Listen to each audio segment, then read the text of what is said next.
Bonjour Internautes, it's Laura. How are you guys doing? I have a chest infection and I'm on amoxicillin for a week. Brilliant. So, if you can bear my wheezing, basically, I'm not going to say, I'm going to come back every day and say this, but I'm hoping that I'll do at least one, spontaneous vlog a week. I'm not really going to make them too shiny and happy because I just don't have the time for that. So basically, I graduated. I've told you guys I've graduated. Finally have the certificate. And I thought that, graduating would make me feel better. It has made me feel marginally better. But 2 weeks before I graduated, I suddenly realised what I want to do with my life. So I suddenly realised what I want to do when I grow up. So my school was absolutely terrible. It didn't really cope with anxiety disorder very well. They didn't know that I had anxiety disorder. They just punished me for being anxious. So all of the things I got punished for, looking back as an adult, were actually anxiety coming out. It's absolutely preposterous that they punished me for it. But, life goes on. So anyway, I wasn't allowed to do what I wanted to for my options in my GCSEs, so I didn't do as well as I could have done because I didn't really like the subjects I was doing. Then I went into A-level and I didn't go to...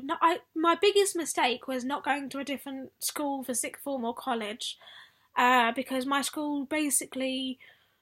It was a Catholic all-girls school, and they basically, if you weren't this specific person from a mould, they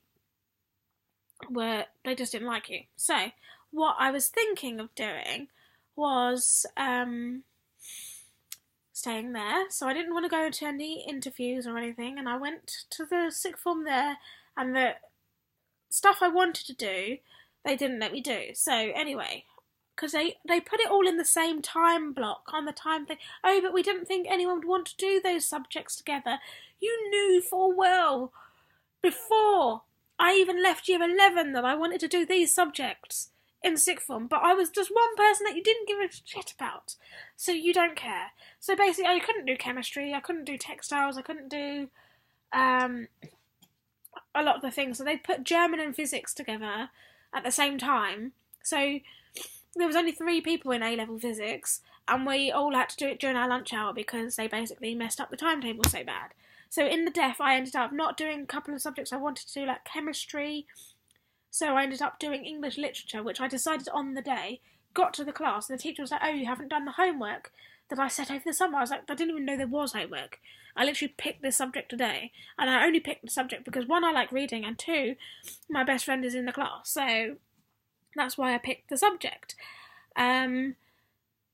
Yeah, so basically, they also told me that, because you didn't do as well as you should have done in your GCSEs, I got all passes apart from 1. I got an E in RE because RE is ridiculously hypocritical. They say, you should respect other religions, but they don't respect people that aren't religious.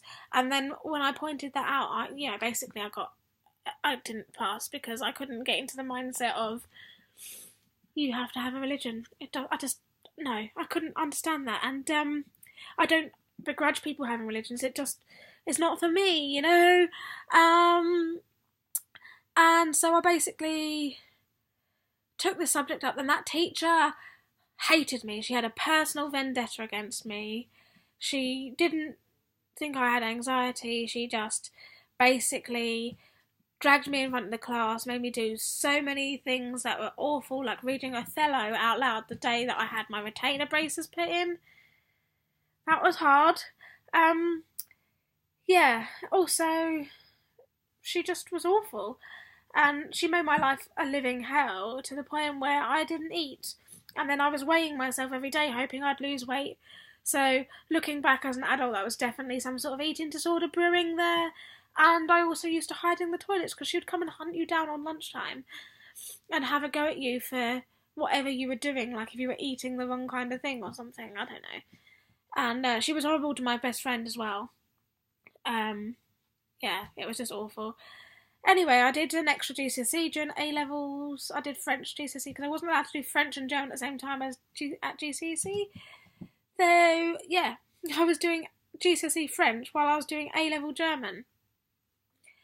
And what was the other thing that I was going to say? Oh, yes. So anyway, I graduated from there. I didn't get very good A-levels because basically my life was living hell and I had terrible depression and anxiety. I was with this terrible boyfriend. So the school basically said, oh, you'll never go to Finland, because I'd expressed the views that I wanted to go to Finland at that point. One of my German teachers was really good. I owe a lot to her. She said to me, well, I was an au pair in Germany and that's how I learnt German, so why don't you go to Finland and be an au pair? So I signed up, and 2 weeks after I left school, I went to Finland. And I was there for 7 months, but unfortunately my school had messed me so much up that my depression was so bad that I didn't last the whole year that I was meant to be in Finland. So I came back, but I've made so many good friends from that experience, and I had a lot of life experience from that. I came back here, met my husband, and then, you know all the stuff from there. Anyway, so basically, I had this epiphany the other day. I was just pushing through this degree because I never got into a conventional uni because my school basically told me I was thick, even though I got all A's in like my earlier years at high school. It's just because the school treated me so badly that I couldn't cope mentally with the stress of being at school. So I just did Open University, which is great. I have graduated from there now, and now I'm like, I didn't even want to do that degree in the first place. I hated my degree while I was doing it. I did German and French, and then I ended up changing to German and English because I couldn't get on with French, because I'd had so many gaps in my learning that French just didn't gel with my head. Anyway, so I had an epiphany. I work as a nursing assistant at the moment, and I think I'm good at my job. I hope I'm good at my job. And I love animals. So my brother said to me, well, why don't you become a vet? And I was like, well, I looked at veterinary nursing, but you get paid the same as what I'm doing now. And you have to go to college for 3 years. He was, no, but why don't you become a vet? And I was like, me become a vet? I'm a bit old for that now. I'm 28. He was like, no, you're not too old. So basically, I have a life goal now. I have signed up to 3 GCSEs because you have to get 5 A's. I have a double A star at GCSE. So basically I have to get 5 A's at GCSE level. I have to get like 4 A's at A level or something.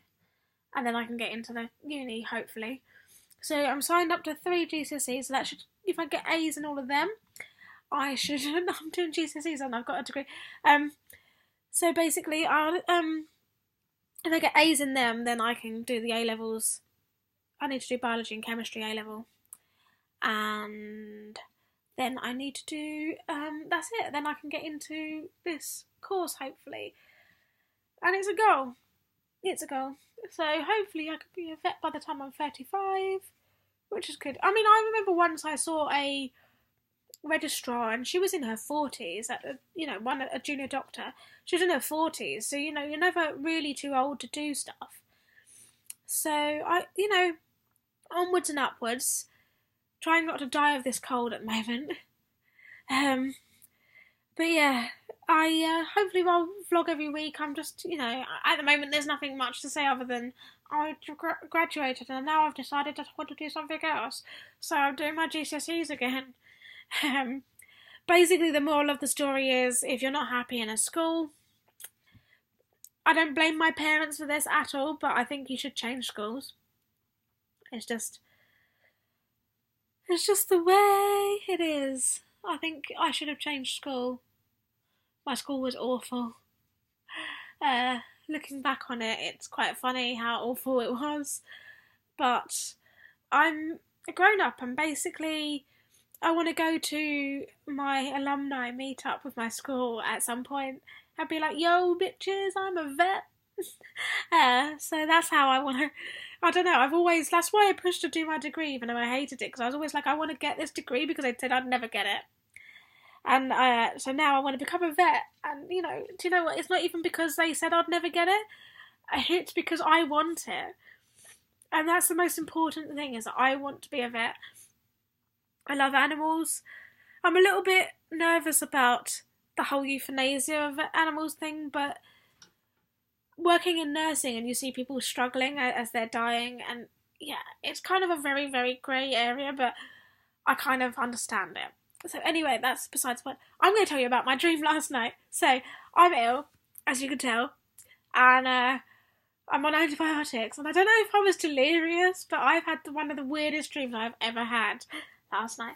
So I dreamed that I put my hand through my hair, right, and I found something, like when you go out and it's a blustery day and there's seeds in your hair and you pluck the seed out.